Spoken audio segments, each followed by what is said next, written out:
Peace, family. You tapped into the DOA TBM. Don't forget to like, share, and subscribe for more content and updates. This one's so groovy, baby.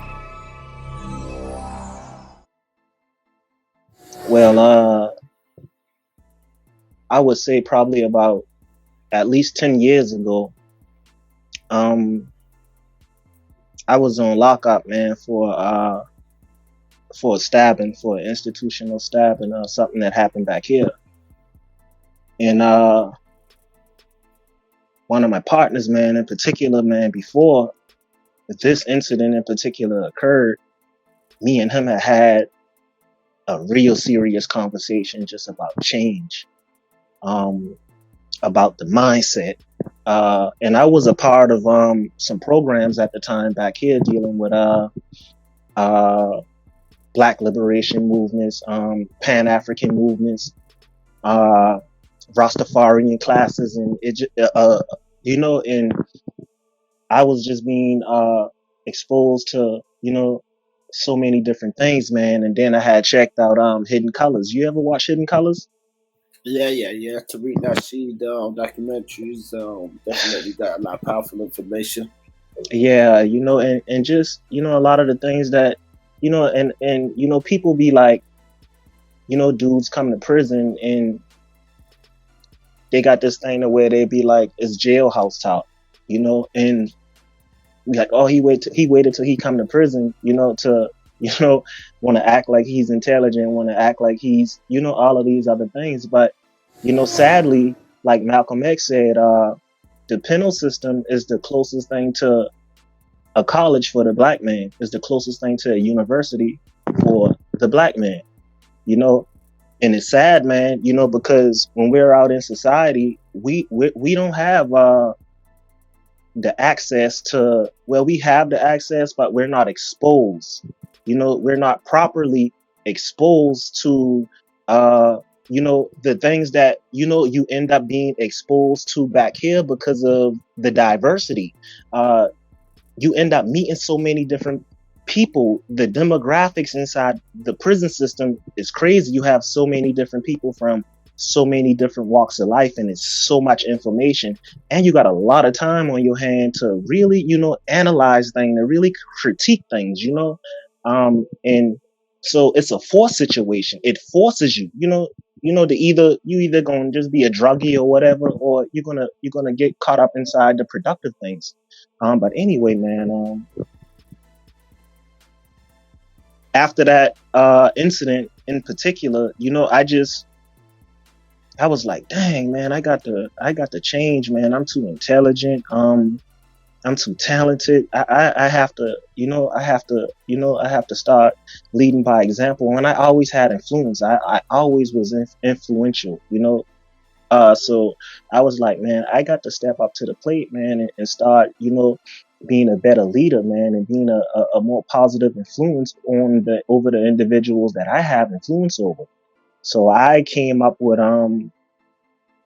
I took the OG, and I was like, man, I want to do something with the OG, and instead of the OG denoting signifying an original gangster, I wrote a concept surrounding an organized gentleman. So this is what my OG dynasty signifies, and I started brainstorming and, wondering, and like while I was on lockup, man, I had so much time on lockup, I was like, where did this come from? Where did this come from? Where did this mindset come from? Where did this mentality come from?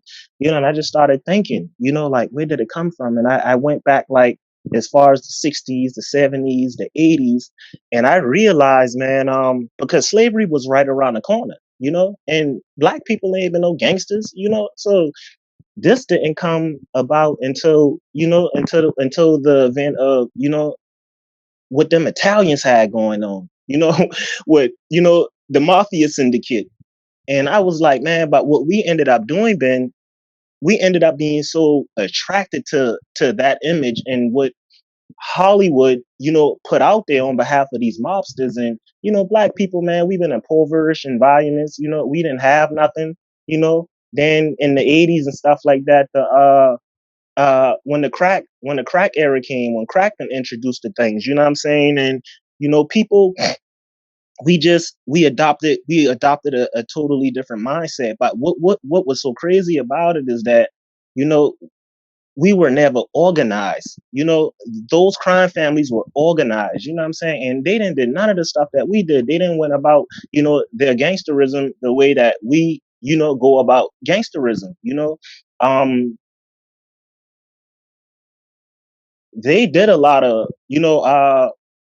evil things, devilish things, or whatever. But man, still, it been for the upliftment of the Italians, for their people. You know what I'm saying? So like, they never performed like how we ended up performing, man. And we went so far as we even changed the way how they had, the gangster word. We turned the word gangster with the ER. We took the ER off it, put an A on it, turn it into some swag and some slang, and just start thugging with it, killing each other, doing crazy stuff. And, it wasn't productive at all. It didn't do nothing but tear us down as a people, man, and made us look fool.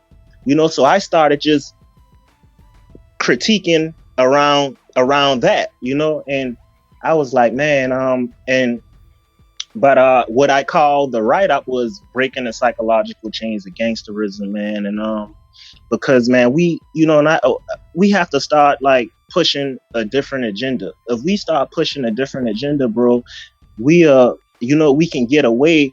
And again, like I don't to be all the way honest, I don't even think that me personally, I can't speak for nobody else, man, but I don't think it's a solution. It's a solution, but the solution that everybody, would like to be the solution is not going to be the solution.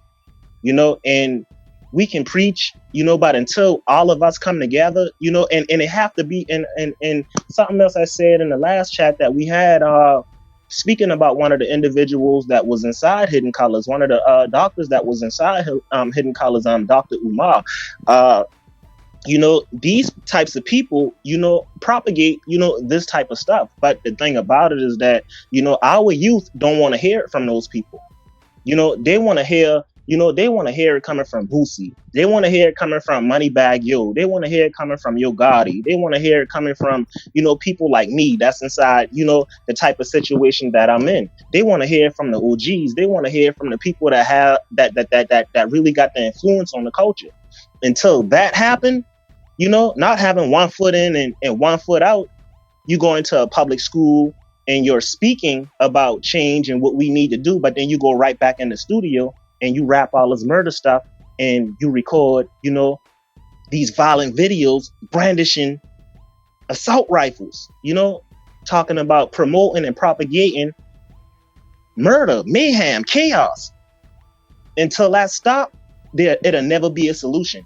Until I stop and we come together. And bro, and I did it first. Even with my platforms, I deleted all of the rap music, the gangster. And I'm not against hip hop. I love hip hop. I'm a rapper. I love music. You know what I'm saying? But what I won't do is propagate that. I won't push that agenda, and I'm not supporting it no more.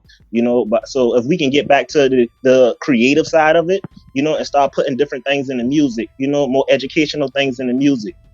Rap about real estate that y'all investing in. Why the rappers ain't, why y'all ain't just going hard with this instead of just rapping about killing one another. So this is what the breaking the psychological chains of gangsterism is, man. And, the youth, man, the young guys, man, they need to feel, it's okay to articulate. It's okay to be articulate.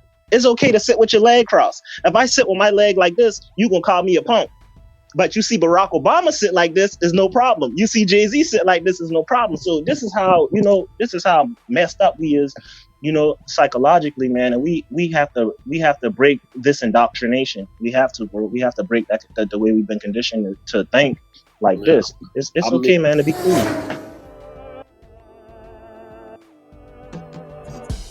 Peace, family. Don't forget to like, share, and subscribe, and check us out on doatbm.com. Don't forget to check us out on Facebook for exclusive playlists and social media for all different types of segments and content.